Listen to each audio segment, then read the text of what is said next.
Predstavnici Ujedinjenih regiona Srbije, poverenici G17+, Narodne partije, Vojvođanske partije i Narandžastog bloka na ovoj tribini govorili su o nacrtu platforme o regionalizaciji i decentralizaciji, kako bi se građani Pančeva upoznali sa ovim nacrtom. Saša Pavlov, poverenik političke partije G17+ za Pančevo, rekao je da je cilj Ujedinjenih regiona Srbije razvijena privreda.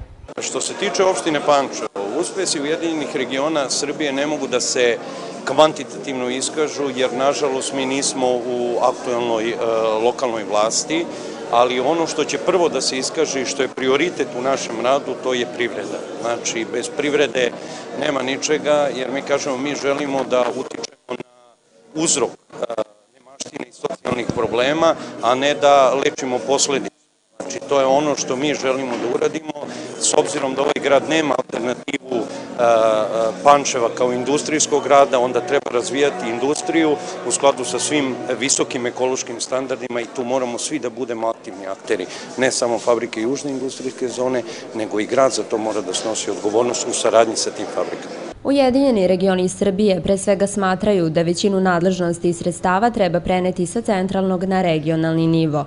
Po njima taj nivo je mnogo bliži građanima i može da im omogući realni kvalitet života na svakom delu teritorije.